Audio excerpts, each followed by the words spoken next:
Radio UNAM y el Programa Universitario de Bioética presentan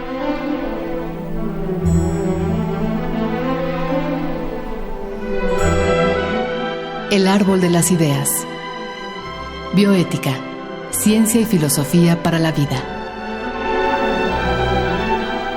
Con Paulina Rivero Weber.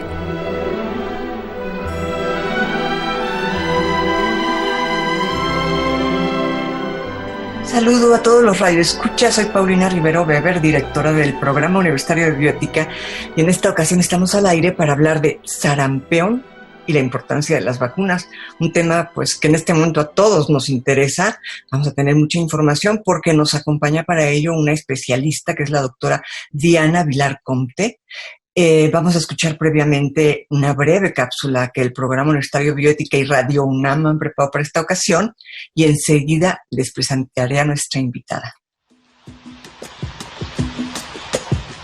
Es del conocimiento general que uno de los privilegios de la vida contemporánea, en comparación a siglos pasados, es el aumento en la esperanza de vida. Y esto no habría sido posible sin tres grandes aportaciones de la medicina: el uso de agua potable, las medidas adecuadas de higiene y el desarrollo de antibióticos y vacunas. Estas últimas son el arma más efectiva que nuestra especie ha desarrollado en la ancestral guerra que hemos librado contra las enfermedades. Su mecanismo de acción se basa en el funcionamiento mismo de nuestro cuerpo. Una vacuna es un compuesto biológico que se introduce en el organismo a fin de estimular la producción de anticuerpos contra una determinada enfermedad. En otras palabras, es una forma de entrenar a nuestro sistema inmunológico para que esté mejor preparado contra una enfermedad específica. Cuando entramos en contacto con un virus, nuestro cuerpo responde con la fabricación de anticuerpos para combatirlo, pero perdemos la batalla si el virus se expande más rápido de lo que generamos anticuerpos, pues estos tardan un par de semanas en desarrollarse. La vacuna se encarga de engañar a nuestro cuerpo mediante un antígeno, el cual simula a la partícula o al agente infeccioso responsable de la enfermedad que queremos erradicar. Les decimos vacunas vivas a aquellas cuyo antígeno es el microorganismo que causa la enfermedad, pero debilitado o atenuado, de modo que no sea suficientemente fuerte para causar la enfermedad, pero sí para activar nuestro sistema inmune. Las vacunas muertas, por otro lado, utilizan al mismo microorganismo pero muerto o inactivo, ya sea entero o en fragmentos. Todo esto es muy fácil de decir y entender, pero muy difícil de conseguir. Y es por ello que el desarrollo de una vacuna es un proceso delicado que requiere de tiempo, pues hay que descartar toda posibilidad de efectos secundarios dañinos para los pacientes. Estamos acostumbrados a que las vacunas sean inyectadas, pero también pueden recibirse de manera oral y nasal. Sin embargo, el principio por el cual fueron ideadas no requería más que el contacto entre un paciente enfermo y uno sano. A este proceso se le llama variolización y se piensa que pudo haber sido inventado en la India antes del siglo VII, pero los datos más concretos de este datan del siglo XI en China. La variolización en esos tiempos consistía en aplicar pus de las llagas de un enfermo de viruela en la piel de una persona sana, o de soplar el polvo seco de las costras de la misma enfermedad dentro de las fosas nasales de alguien no contagiado. Esto les provocaba síntomas leves de la enfermedad y posteriormente inmunidad. Bajo este principio, Edward Jenner realizó en 1796 un experimento crucial para el desarrollo de este tipo de medicamentos. Tomó el líquido extraído de las ampollas de una joven ordeñadora que se había infectado con viruela bovina y las aplicó en el hijo de su jardinero, James Phillips. El muchacho solo presentó algo de fiebre, pero sobrevivió para que meses más tarde, cuando le fue inyectada la viruela, mostrara que había desarrollado inmunidad hacia ella. Aunque efectivo, el experimento no deja de ser polémico, pues Jenner expuso a un paciente joven a una corazonada que, por suerte para la humanidad, resultó cierta. En honor a este experimento con la viruela proveniente de las vacas, Louis Pasteur llamó vacunas a sus medicamentos contra el cólera aviar, el ántrax y la rabia. La efectividad de estas es tan notable que en 1980 la OMS declaró a la viruela como oficialmente erradicada del planeta, y se espera que lo mismo ocurra en próximos años con la poliomielitis. Sin embargo, existe una amenaza contra esta meta: los grupos antivacunas. los cuales difunden sin ningún sustento científico o estudio comprobado que las vacunas causan más daño que beneficio, por lo que muchos padres han decidido dejar de vacunar a sus hijos, y esto ha provocado brotes de enfermedades que ya no eran comunes y que podrían traer de vuelta epidemias que ya no eran una preocupación en los tiempos modernos.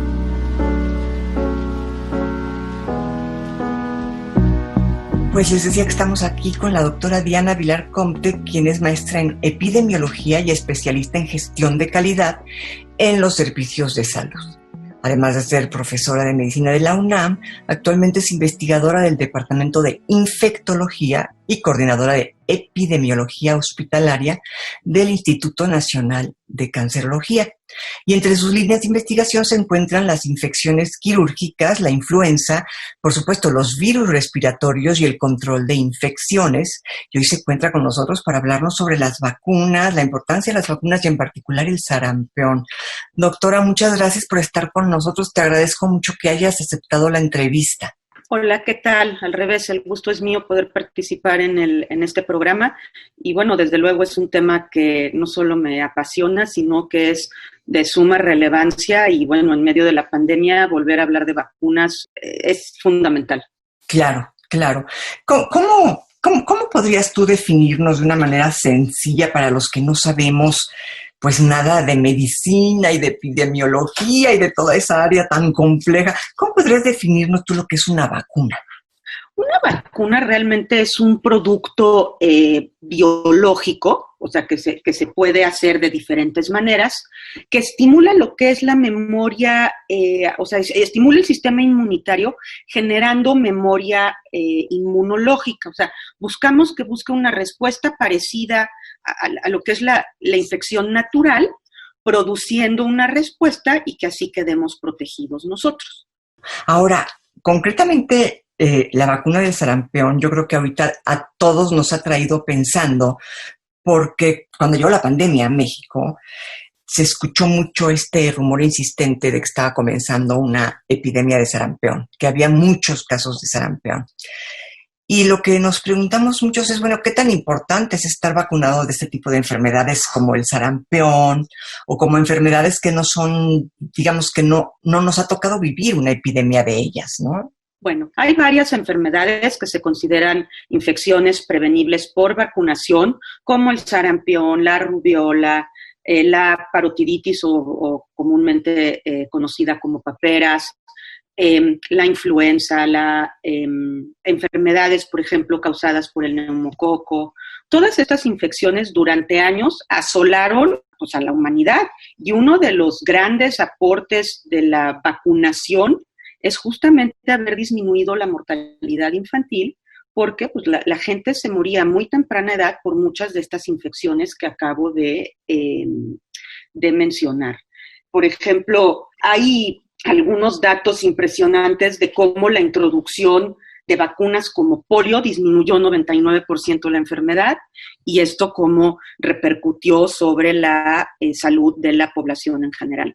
Se dice que las vacunas, además de la introducción del agua potable, es probablemente la medida de medicina preventiva más importante para la población en general, para la salud pública. Entonces, creo que no hay ninguna duda al respecto de esto. La otra cosa es que, como no vemos ya muchas de estas enfermedades, claro, creemos que no existen. Claro. Y puede haber una percepción entre el público de, como, ¿para qué me vacuno yo?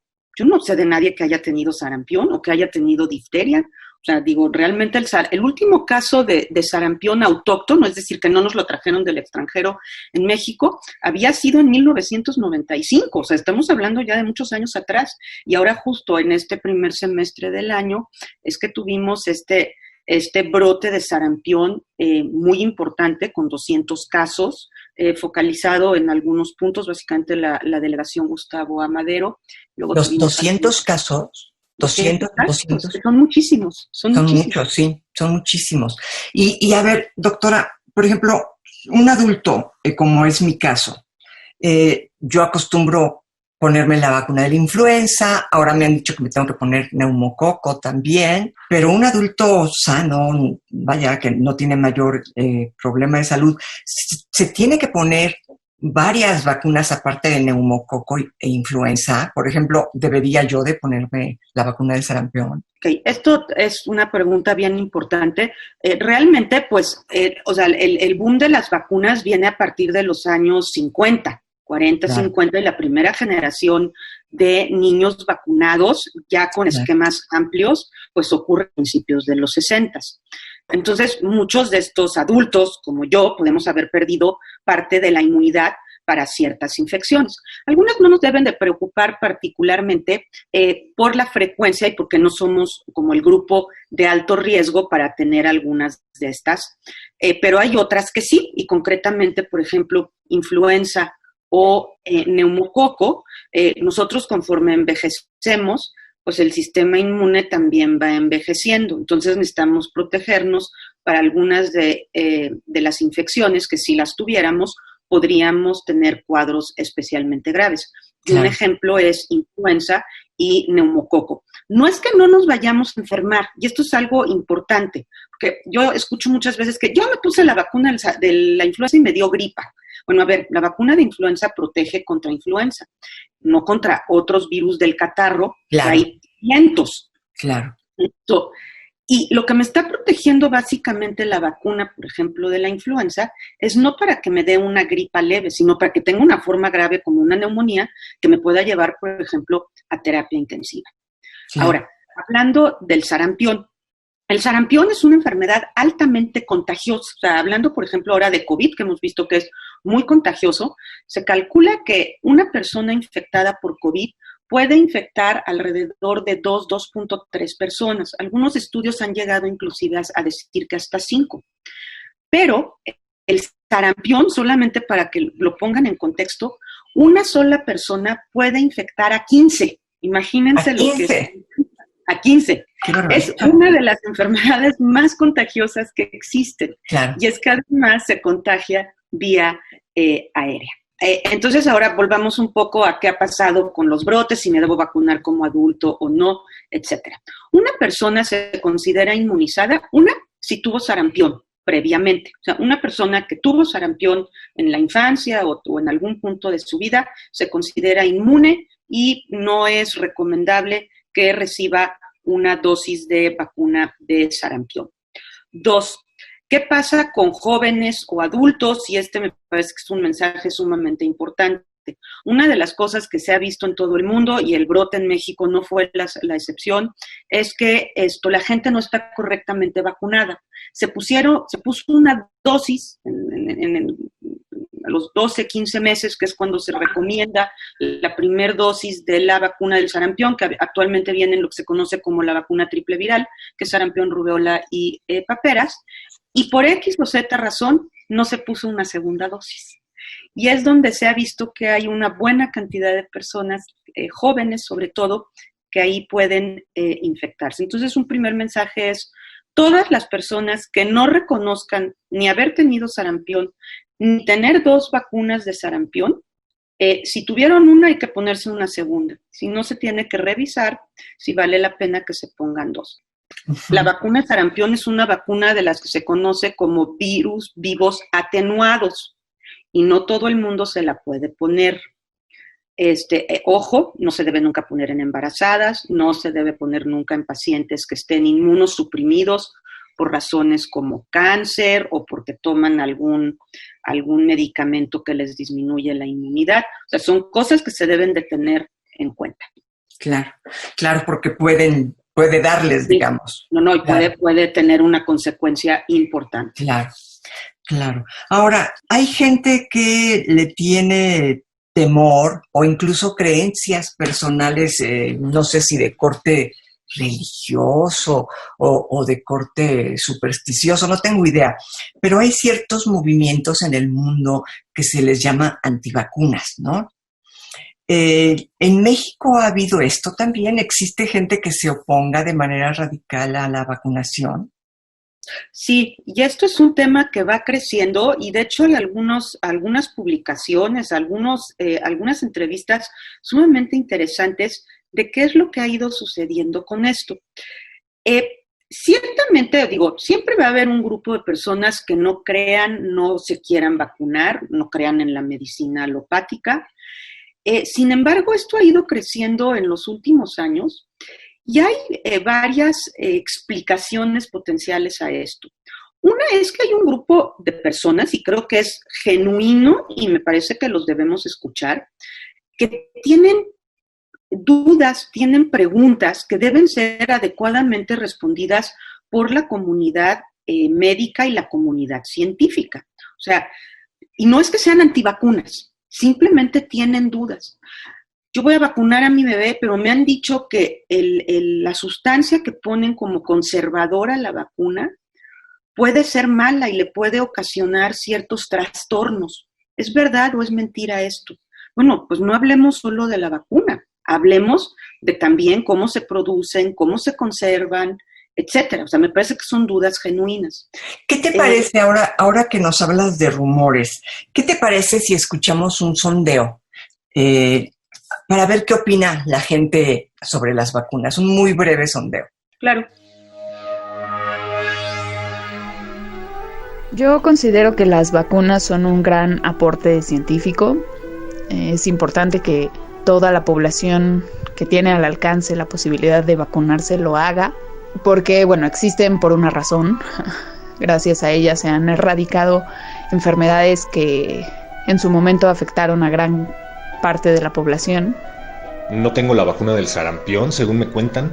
No porque en mi familia sean antivacunación, ni mucho menos, sino porque tengo entendido que me enfermé con fiebre muy fuerte cuando era muy chiquito y el doctor dijo que por el momento no me pusieran esa vacuna, pero bueno, es la única que me ha faltado y afortunadamente sí hubo gente a mi alrededor que se vacunó lo suficiente como para que se generara una inmunidad colectiva y a mí no me diera sarampión. Me parece que son muy necesarias para ayudar a prevenir enfermedades peligrosas o de alto riesgo, pero en lo personal me da miedo la reacción de mi cuerpo ante ellas. Gracias a Dios por las vacunas. Estoy completamente a favor de ellas.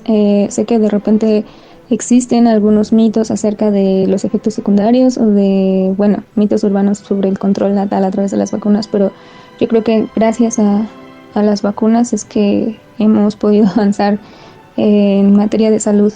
Considero que las vacunas han sido un gran instrumento para la humanidad, para tener un mejor control sobre su salud y aumentar la esperanza de vida. Y yo no llevo todo el control de mis vacunas y por el momento no sé si tengo todas las vacunas. Lo que pienso de las vacunas es que sí son muy necesarias para no tener enfermedades que puedan propiciar una pandemia o algo así, o que puedan significar un rebrote de enfermedades que a lo mejor pensamos que ya estaban olvidadas o ya estaban superadas. Pues estamos acá con la doctora Diana Vilar Comte, maestra en epidemiología y especialista en gestión de calidad en los servicios de salud, hablando de vacunas. Pues mira, Diana, lo que la gente opina, por lo menos la gente que nos tocó escuchar esta ocasión, es positivo, pero como bien decías tú, hay dudas, ¿no? Entonces, platícanos un poco, ¿cuáles son estos mitos o hay alguna realidad detrás de la gente que le teme a la vacuna? Sí, esta parte es bien interesante y bueno, hablábamos de las dudas, ¿no? O sea, dudas genuinas. Exacto. De una mamá preocupada, de un adulto que no sabe si se lo debe de poner, que le da miedo y que necesita explicaciones. Pero también alrededor de las vacunas hay muchas otras cosas que son importantes de señalar. Primero, yo quisiera dejar bien claro al público que el proceso de producción de vacunas es un proceso estricto, o sea, es un proceso que tiene que estar apegado a todas las fases de la experimentación, y que tiene todo un sustento científico detrás de esto.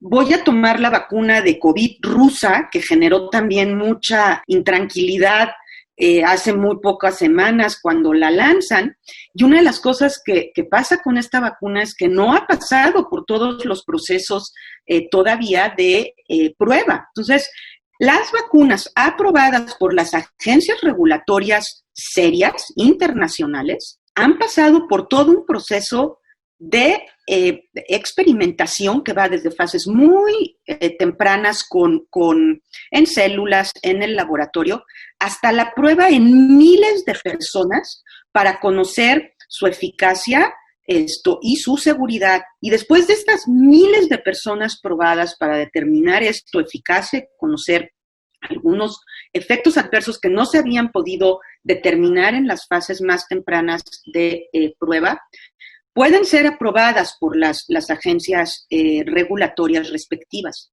Y todavía en la última fase de seguimiento se ve qué es lo que pasa en la vida real, porque cuando pasamos de miles de personas a millones de personas, pues algunos eventos adversos que no se habían visto anteriormente se pueden empezar a ver. Y esto no es necesariamente porque se haya hecho mal o porque no se haya pegado a los procesos más estrictos. Y la última cosa importante en vacunas, que no tienen muchas veces los medicamentos. Cuando se va a sacar una vacuna al mercado, se tienen que probar los lotes, sean más nueva o menos nueva, y verificar que estos lotes cumplen con los controles de calidad deseados. Pero, no es algo que sea azaroso y que se recomiende poner una vacuna nada más, porque sí. Ya hay vacunas que están en las cartillas, nacionales, ¿no? Que todos los niños, algunos adultos se deben de poner. Pero luego están las vacunas especiales, que son aquellas que se tienen que usar, por ejemplo, si voy a una zona endémica de fiebre amarilla y pues aquí no hay fiebre amarilla, entonces me la tengo que poner. Esto es otro asunto, ¿no? Claro. Pero, decirles que una vacuna aprobada y pasada por todas las fases experimentales suele ser un biológico altamente seguro. 1. 2. Las vacunas que hoy tenemos suelen ser más seguras que las que teníamos hace 30 o 40 años. Y decir que la tecnología en vacunas está también revolucionada y COVID está siendo un excelente ejemplo. Se están probando tecnologías que no se habían usado antes.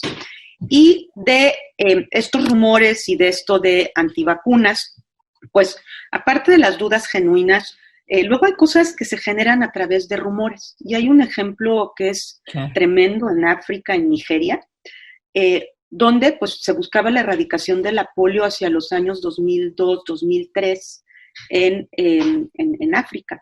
Entonces, pues la OMS, muchos grupos en Estados Unidos, etcétera, promovieron y apoyaron e invirtieron grandes cantidades de dinero para poder erradicar la polio. Iban puerta por puerta para vacunar a los niños. Y el punto es que fue medio catastrófico eso, porque la gente pensó, desde que eran anticonceptivos, fue después de las Torres Gemelas y pensaban que eran espías, y concretamente de la CIA en Estados Unidos. Y el punto no era que las mamás no quisieran vacunar a los niños, era un líder de la comunidad que pensó confianza. Digamos, no es que tuvieran un culto que se opusiera a la vacuna o ideas, sino desconfianza. Desconfianza. Y esto ha hecho que se hagan estudios estas redes, y las redes sociales son muy poderosas en este sentido, sí, ya lo creo. Cómo se comunica la gente, etcétera. Y una de las cosas que tiene la vacunación es que, no es si yo decido tomar ajo y con limón para a lo mejor prevenir el COVID. Si yo decido eso, puede que no me aguante mi marido o el que está junto a mí, pero no voy a dañar al resto. Pero si yo me dejo de vacunar, sí puedo dañar al resto de la comunidad y de la población. Y si hay un lugar donde se puede hacer una disrupción importante, es en vacunas. Y sí, en nuestro país, digamos, yo tengo el recuerdo tanto personal como con mis hijos cuando eran pequeños, que la cartilla nacional de vacunación era incuestionable, ¿no? Era absolutamente, y me la pedían en ciertas ocasiones para ciertos trámites, y se me hacía de lo más normal que si tu hijo va a entrar a convivir con 20 niños más, te pidan la cartilla nacional de vacunación. Hoy en día, ¿cómo es esto, Diana? ¿Hay una obligación para que nos vacunemos? Porque finalmente aquí ya no es cosa de creencia, aquí es cosa de que si no estás vacunando a tu hijo y lo pones a convivir con 20 niños más, estás arriesgando la vida de todos.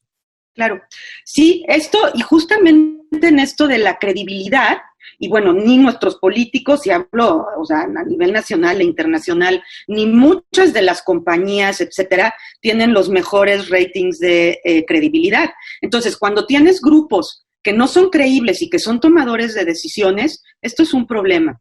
Y lo de la cartilla, sí, se ha relajado. Cuando nace un niño, y ahora parece que además también se ha relajado, daban una cartilla y la exigían para múltiples cosas. Exacto. Sigue siendo obligatoria para ciertas guarderías del Estado o ingreso a ciertas escuelas, pero sí, en muchos otros lugares jamás la han vuelto a pedir. Y la otra cosa que creo que es grave, y lo han señalado autoridades en vacunación en este país, es que hemos disminuido nuestras coberturas. No se está, por ejemplo, para tener buena cobertura de sarampión se necesita tener 90 o más % de población vacunada, y han caído. Y entre otras cosas, o sea, puede haber creencias, puede haber mitos, puede haber lo que sea, pero también es cierto que ha habido problemas para la adquisición de la vacuna. Entonces se ha dejado de vacunar niños que se tendrían que haber vacunado en un momento dado. Pues me imagino que nuestro público ha de estar deseoso de escuchar un poco más. Ojalá, Diana, más adelante nos pudieras dar una entrevista nueva en la cual pudieras, pues, hablarnos de cada una de las vacunas, qué si nos ponemos, qué no nos ponemos, por qué. Y por lo pronto, bueno, me imagino que los mayores de 60, neumococo e influenza es de ley, ¿no? Sí, de hecho creo que es un excelente mensaje. Estoy más en la época en la que estamos, que está a punto, o sea, nos aproximamos ya al comienzo del otoño, que es donde empiezan a incrementarse los virus respiratorios, otoño-invierno, esa etapa de influenza, y este año en particular, en medio de la epidemia de COVID, es fundamental que todos, y no nos olvidemos de eso, nos pongamos influenza. No queremos ver las dos cosas al mismo tiempo. Una. Y dos, los adultos a partir de los 60, 65 años, adultos sanos, deben todos vacunarse contra el neumococo. Y aquellos adultos con alguna patología crónica importante, debilitante, también. Diana, pues muchísimas gracias, de verdad. Ojalá más adelante podamos platicar de cada una de las vacunas, qué sí hacer y qué no hacer. Se nos acaba ya el tiempo y pues sí, le agradezco a la doctora Diana Vilar Compte haber aceptado esta invitación a dialogar acá. A ustedes gracias por escuchar el programa, que contó con la producción de Marco Lubián, en controles técnicos gracias a Susana Trejo, y escuchamos la voz de Gisela Ramírez en la cápsula cuyo guión contó con la adaptación de Mario Conde al texto original de Diego Dionisio Hernández. Se despide de ustedes su servidora Paulina Rivero Weber.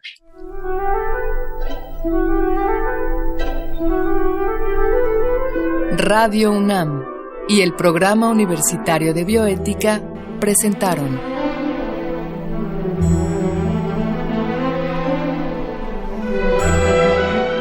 El Árbol de las Ideas.